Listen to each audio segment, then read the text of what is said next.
Assalamualaikum warahmatullahi wabarakatuh. Perkenalkan, nama saya Emreza Balepi Daulay.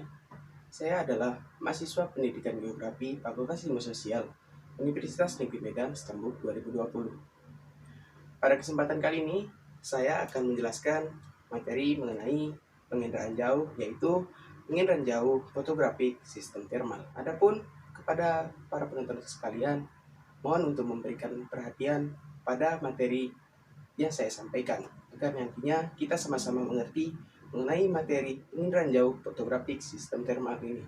Baiklah, selamat menikmati. Baik, saya akan menjelaskan materi yang pertama, yaitu pengertian penginderaan jauh. Jadi penginderaan jauh itu dapat didefinisikan sebagai ilmu seni dan teknologi yang digunakan untuk memperoleh gambaran suatu objek tanpa menyentuh langsung objek tersebut.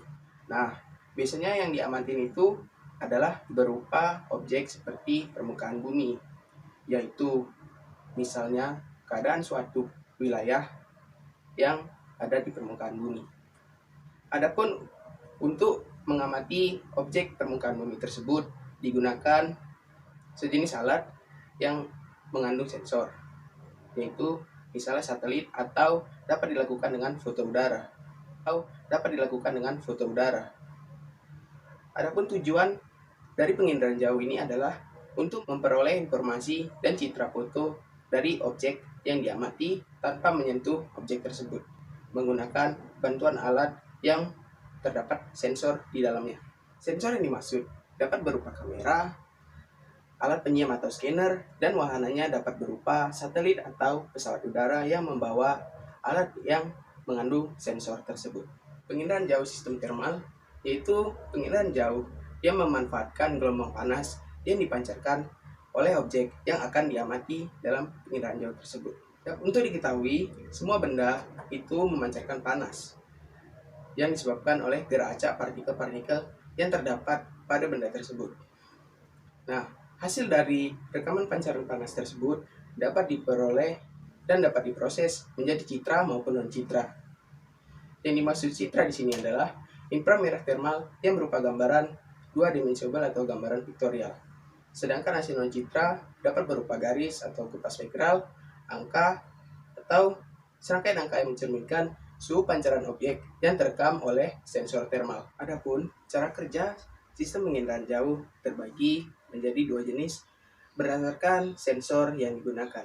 Yang pertama adalah sensor aktif, yaitu sensor yang memiliki atau memancarkan energinya sendiri ke target atau objek yang akan diamati. Setelah energi tersebut dipancarkan dari pemancar yang ada dalam wahana yang membawa sensor, kemudian mengenai target, maka target tersebut akan memancarkan kembali energi yang mengenainya, yang kemudian direkam oleh sensor yang terdapat di wahana tersebut. Kemudian oleh sensor dipancarkan ke penerima data yang ada di bumi. Yang kedua yaitu yang menggunakan sensor pasif. Sensor pasif di sini menggunakan sumber energi yang berasal dari matahari. Jadi radiasi matahari itu menyentuh permukaan benda atau objek yang akan diamati, di mana kemudian objek atau benda yang diamati tersebut memancarkan kembali energi yang telah mengenainya. Dan oleh pengangkap sensor kemudian ditangkap dan diproses kemudian dikirimkan ke penerima data di permukaan bumi. Pada penginderaan jauh sistem thermal digunakan sistem sensor dua jendela atmosfer. Adapun panas atau suhu thermal yang akan direkam dari suatu benda dapat berpindah dari satu tempat ke tempat lain melalui tiga cara, yaitu konduksi, konveksi, dan radiasi. Yang pertama adalah konduksi, perpindahan panas melalui interaksi antar molekul. Salah satu contohnya adalah ketika kita merebus makanan, panas yang akan digunakan untuk memanaskan makanan tersebut akan merambat melalui wadah tersebut, yang kemudian terjadi melalui interaksi molekul yang direbus tersebut. Yang kedua adalah konveksi, yaitu perpindahan panas yang terjadi atau terbawa oleh benda panas yang terjadi atau oleh benda panas yang berpindah tempat. Sebagai contohnya air yang direbus pada udara panas. Air maupun udara yang panas menjadi ringan dan bergerak bebas. Kemudian yang ketiga yaitu radiasi.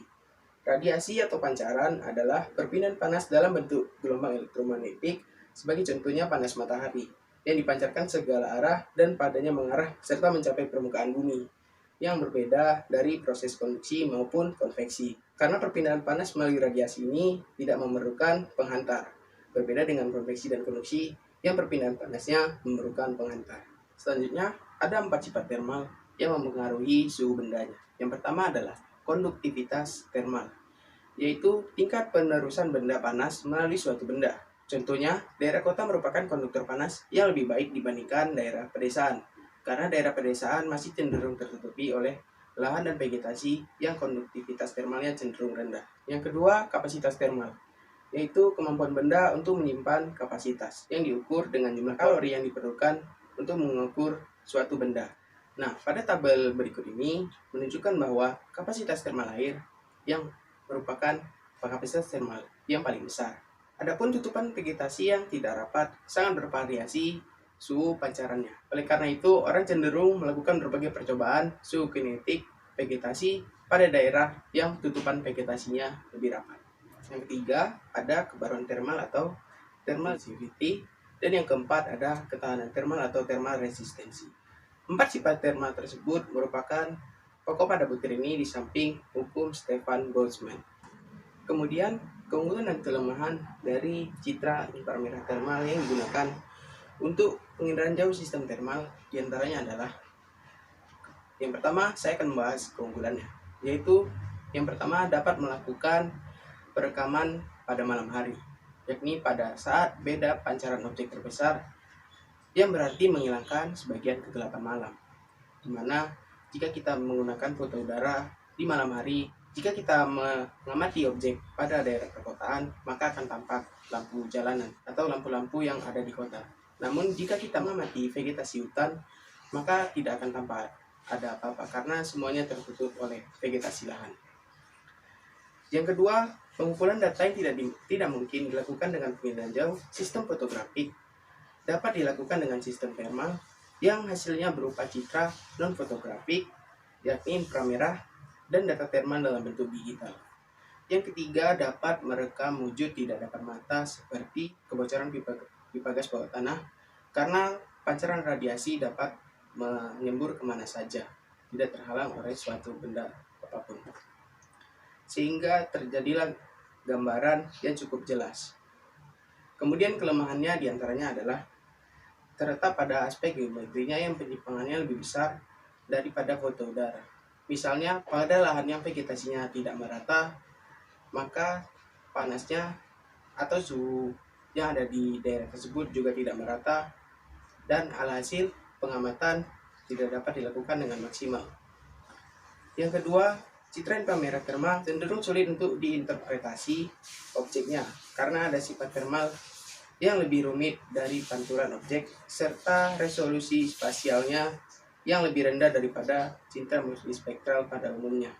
Nah, karena citra inframerah ini hanya berbentuk gelombang, beda dengan foto udara misalnya.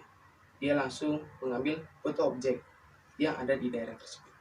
Kemudian selanjutnya kita akan membahas bidang penggunaan citra inframerah termal. Yang pertama ada bidang pertanian. Nah, pada bidang pertanian ini citra inframerah termal digunakan untuk mendeteksi jenis sawah, jenis tanaman, penyakit tanaman, irigasi, jenis tanah, dan kelembaban tanah, serta sensus hewan.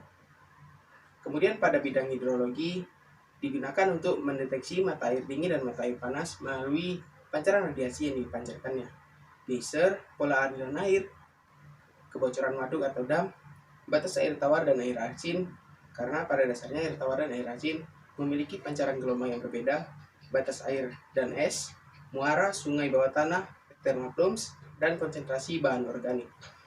Kemudian yang tiga di bidang perkotaan, yaitu untuk mendeteksi pipa gas bawah tanah, titik panas bangunan, model penggunaan listrik, serta untuk konservasi energi. Yang keempat di bidang vegetasi lahan digunakan untuk mendeteksi penutup atau penggunaan lahan, pancaran panas bangunan, evapotranspirasi, kebakaran hutan, serta gangguan serangga.